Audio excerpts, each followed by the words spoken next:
Salut, c'est Zaba et commençons tout de suite l'origine secrète. L'humanité semble être une espèce atteinte d'amnésie. Les plus grands scientifiques du monde ne parviennent toujours pas à établir la chronologie complète de notre histoire sur la planète Terre. Mais peut-être que les scientifiques ne cherchent pas au bon endroit. Peut-être qu'il est temps de consulter les anciens Sumériens. Les Sumériens n'avaient aucune illusion sur leur histoire sur cette planète. Ils savaient exactement quand l'humanité a vu le jour, comment cela s'est passé et comment ils ont été détruits par un déluge mondial. Mais leur mythologie a été mêlée à beaucoup de spéculations et d'interprétations modernes à tel point que les gens ne distinguent plus la mythologie des ajouts récents. Et ce dont on va parler est l'histoire choquante de la race humaine selon la mythologie sumérienne et seulement la mythologie sumérienne et non pas mélangée aux rajouts bien plus récents. Tout a commencé avec les Anunnaki, le groupe de divinités bien célèbres. Selon les récits, les Anunnaki descendent sur Terre pour établir des colonies et extraire des ressources. Enki, l'un des principaux dieux, était responsable de la création de la première ville, Eridu. Ceux qui sont familiers avec le mythe ont peut-être déjà entendu qu'il venait de la planète Nibiru, mais les Sumériens n'ont jamais mentionné de planète nommée Nibiru dans leur texte mythologique. Le concept de Nibiru, tel qu'il est utilisé dans certaines théories modernes, provient principalement des interprétations et spéculations de Zecharia Sitchin, un auteur qui a popularisé l'idée dans les années 70. Nibiru apparaît dans des textes babyloniens bien plus tardifs que les Sumériens, comme le nom d'une étoile ou d'un point bien particulier dans le ciel lié à des divinités comme Marduk. Les Anunnaki auraient créé l'humanité pour les assister dans leur travail. La création des premiers humains, appelés ouvriers primitifs, est décrite comme un acte de manipulation divine. Les humains sont alors créés à partir d'argile et d'autres éléments par Enki et Ninhursag ou bien Nin-Orag dans certains récits.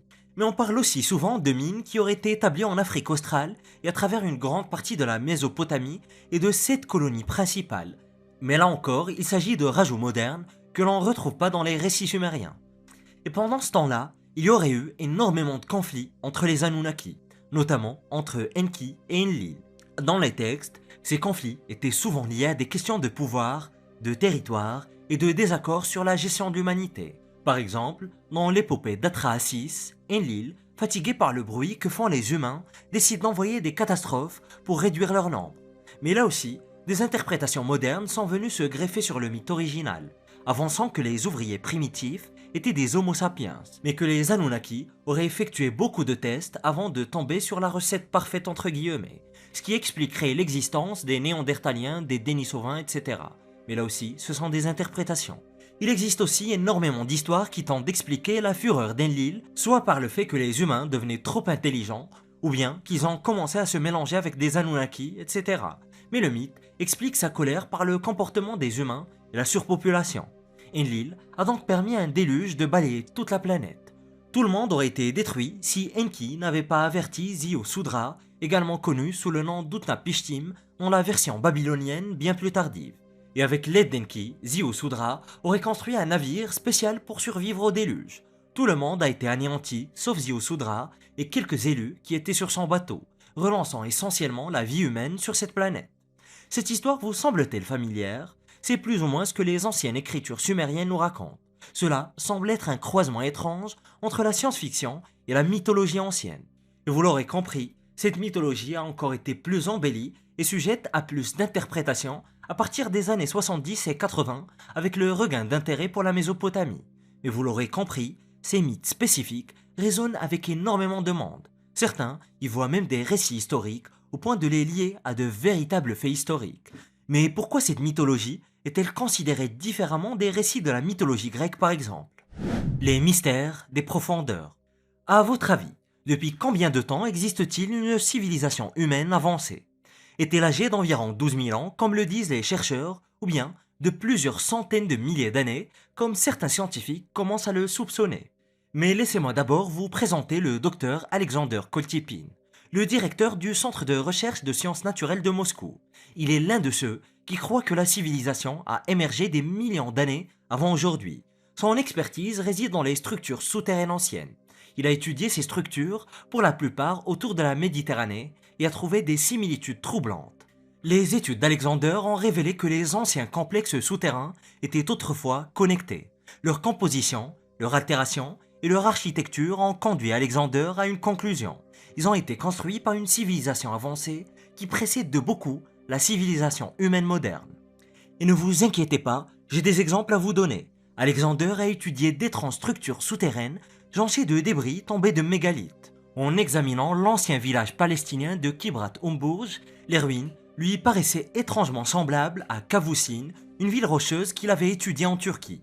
Sur un autre site turc, appelé Djernoklev, Alexander a identifié des matériaux de construction vieux de 500 000 à 1 million d'années, selon ses estimations.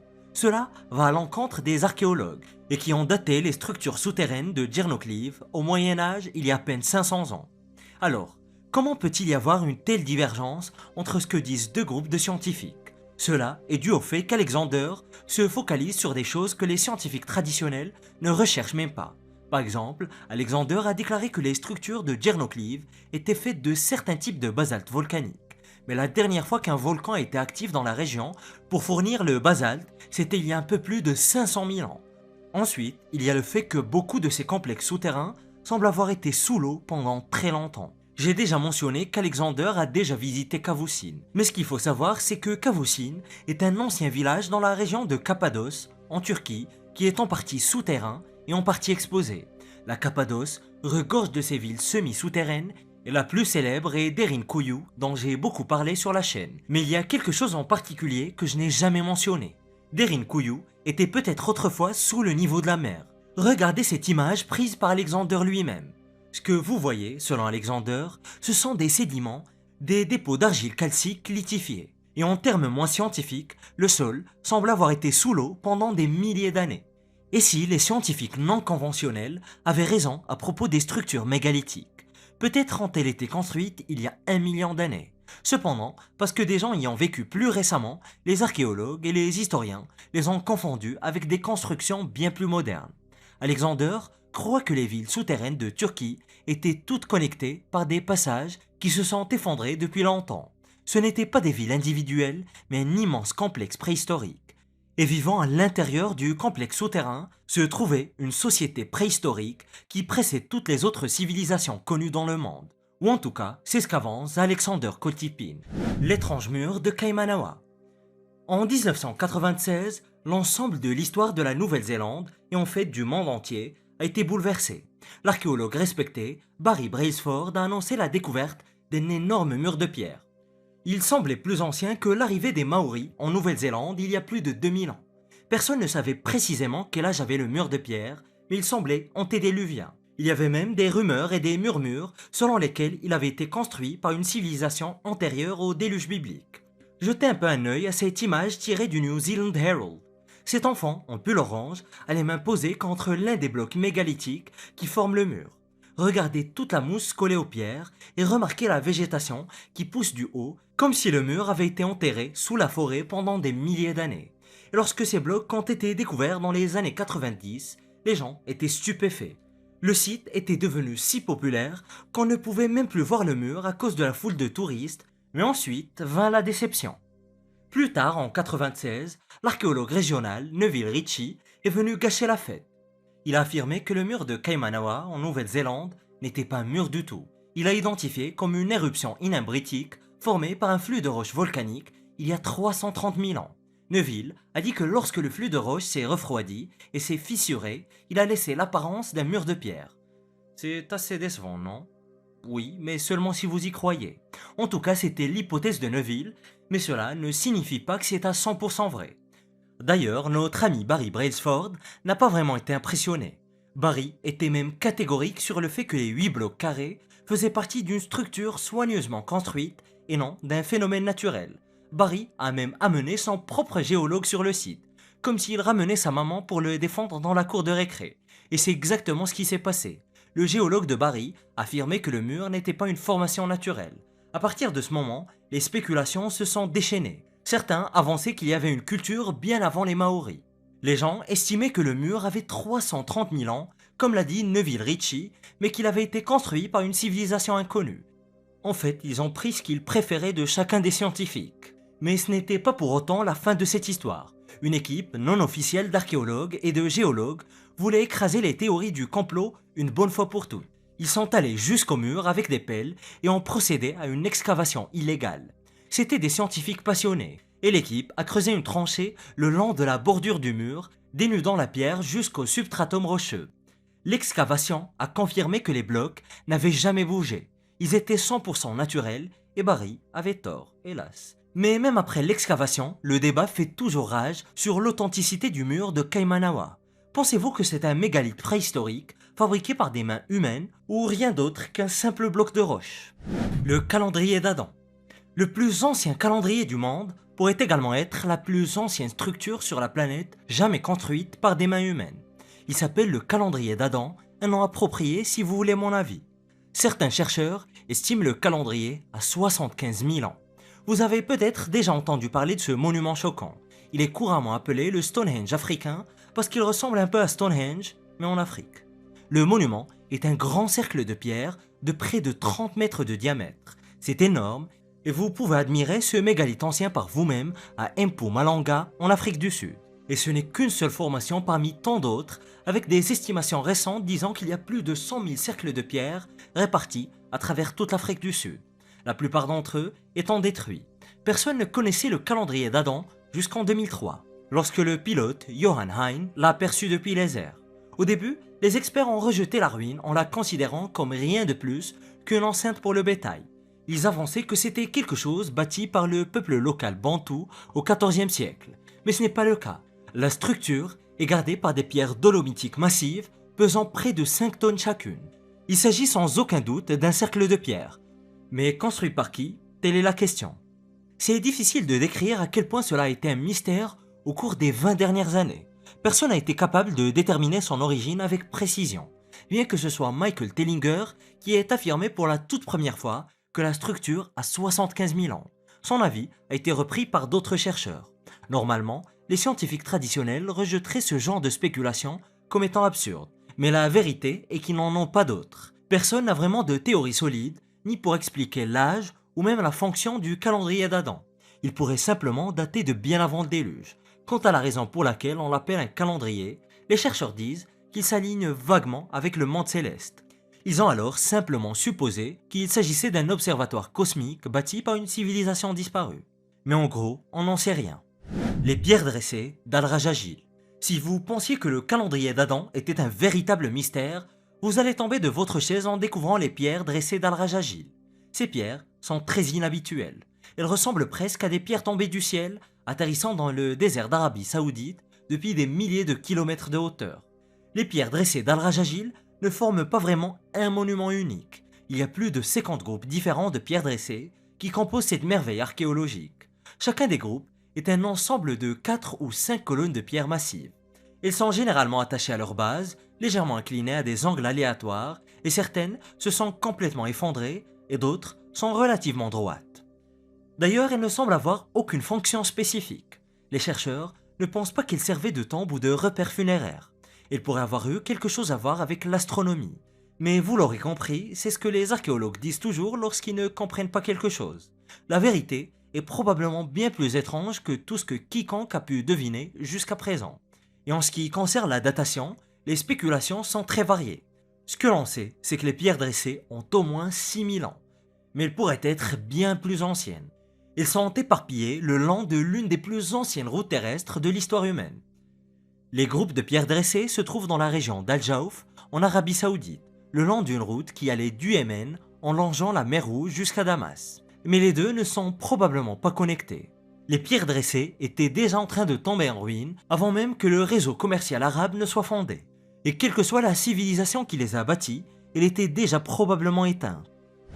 L'Atlantide de l'Inde. En 2001, l'Institut national de technologie océanique en Inde a découvert des preuves d'une civilisation perdue depuis près de 12 000 ans.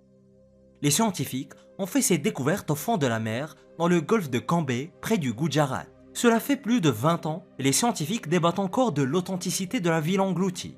Les scientifiques ne scannaient pas la mer à la recherche de villes perdues. Ils ne cherchaient pas à changer l'histoire. Ils ont été aussi choqués que tout le monde lorsque leurs relevés sonars ont détecté des structures au fond de la mer. Ces structures ne semblaient pas du tout naturelles. Elles avaient des lignes parfaitement sculptées, des escaliers et des rues les séparant. Après avoir analysé les images sonars, il est devenu très clair que 2 villes mégalithiques avaient sombré sous les vagues il y a très longtemps.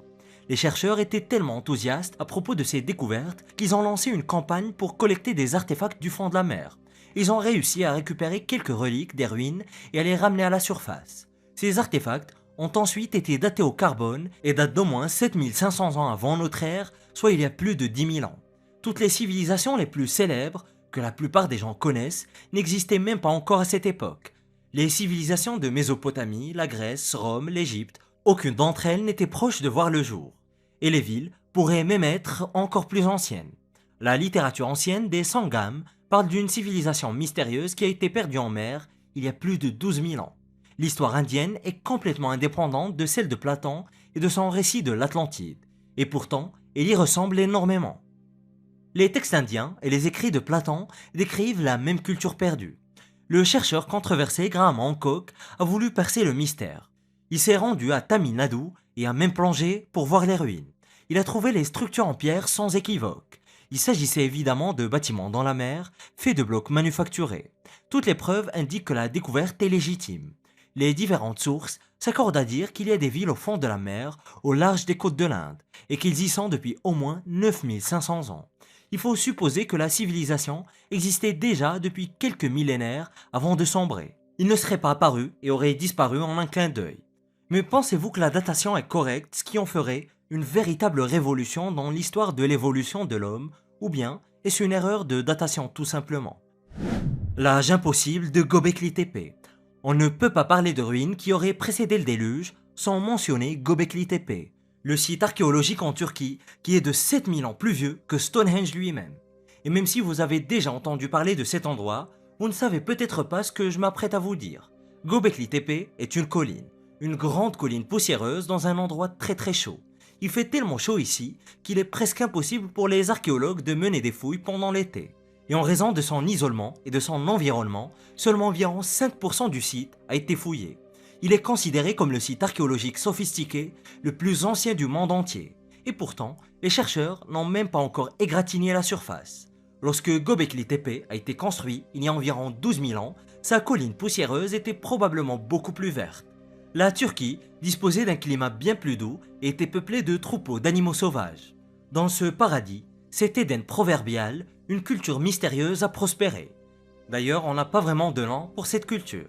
Les chercheurs ne savent rien d'eux, sauf qu'ils étaient incroyablement intelligents. Comparer Stonehenge à Göbekli Tepe revient à comparer une paroisse locale à la chapelle Sixtine. Göbekli Tepe est riche en œuvres d'art, statues, murs, une cour ouverte, des piliers, des supports de toit, tout y est. Et au cours des dernières années, alors que les scientifiques en apprennent de plus en plus à ce sujet, toute la perception de l'évolution humaine a changé. La chronologie la plus couramment acceptée pour l'évolution humaine place nos ancêtres dans des grottes il y a 12 000 ans. L'Amérique du Nord, l'Asie, l'Europe, l'Afrique, l'Australie, toutes peuplées de chasseurs-cueilleurs, des hommes des cavernes qui frappaient des gens avec des massues en bois et grognaient comme des animaux. C'est un tout petit peu caricatural, mais il est vrai qu'ils avaient accès à une technologie minimale. Et par technologie minimale, je veux dire des pagnes, peut-être des sandales, voire même des pierres pointues attachées à l'extrémité d'un lent battant. C'était l'étendue de la technologie à travers le monde, mais pas à Göbekli Tepe apparemment. Qui que ce soit qui a construit cet exemple archaïque d'architecture mégalithique était tout simplement capable de tailler la pierre avec la même précision que les Égyptiens lorsqu'ils ont construit leur temple des milliers d'années plus tard. Çatalhöyük, l'un des plus anciens sites archéologiques connus en dehors de Göbekli Tepe, date d'au moins 9500 ans. Mais seriez-vous surpris d'apprendre qu'il se trouve également en Turquie, même si près de 700 km les séparent? Çatalhöyük est une énigme qui est étudiée en continu depuis 58. Chaque année, les archéologues découvrent quelque chose de nouveau. Ils ont récemment trouvé un temple datant d'environ 8200 ans, mais ce n'est qu'une pièce d'un puzzle bien plus large. Les fouilles ont révélé 18 couches successives de la ville. Et laissez-moi vous expliquer les implications de cela. Si on devait creuser sous Paris, on trouverait des traces du Paris médiéval, du Paris gallo-romain, puis du Paris gaulois, et ensuite du Paris préhistorique. Et c'est ainsi pour toutes les villes. La plupart des villes sont construites au sommet des ruines de la ville précédente, et certaines ont plus de couches que d'autres. À Çatalhöyük, il y a près de 18 couches. La couche la plus profonde, trouvée jusqu'à présent, contient des bâtiments datant d'environ 9100 ans. La couche la plus proche de la surface, la couche supérieure, contient des bâtiments datant d'environ 7600 ans. Toutes ces couches prouvent que la ville a été construite, reconstruite, rénovée, détruite et reconstruite encore et encore au fil des millénaires. Mais jusqu'à quelle profondeur cela va-t-il? Mais d'une manière ou d'une autre, plus les archéologues creusent à Çatalhöyük, plus la ville devient sophistiquée. Il fut un temps où il n'y avait aucune rue à Çatalhöyük. Les archéologues étaient tout bonnement stupéfaits de ne pouvoir trouver ne serait-ce qu'une seule route dans une ville dont la population dépassait environ 7000 habitants. Puis, ils en ont trouvé une. Et après plus de 61 ans de fouilles, cela montre que les experts ont encore beaucoup de chemin à parcourir avant de révéler l'histoire complète de l'un des plus anciens établissements humains de l'histoire du monde. Et le temple que j'ai mentionné au début pourrait appartenir à une religion qui précède le site de Çatalhöyük lui-même. Selon le professeur associé Ali Hamoud Touran, le temple est complet avec une zone d'autel, des bancs ornés de têtes de taureau, des peintures murales et quelque chose de vraiment étrange. Lorsque Çatalhöyük a été abandonné vers 5700 avant Jésus-Christ, le temple a été entièrement rempli. C'était comme si les habitants voulaient l'enterrer pour toujours. Mais pourquoi? Le fait est que les scientifiques ne savent pas grand-chose sur la culture de Çatalhöyük. Ils ne savent pas jusqu'où elle remonte, ni si elle a un lien quelconque avec la culture qui a bâti Göbekli Tepe. On pense que leur religion était centrée sur une déesse mère et qu'ils étaient même gouvernés par des femmes puissantes, et non pas par des hommes. Et cette religion elle-même pourrait avoir vu le jour bien avant Çatalhöyük lui-même. Et ces technologies antiques auraient provoqué des destructions massives dans le passé. Découvre-la en cliquant sur cette vidéo.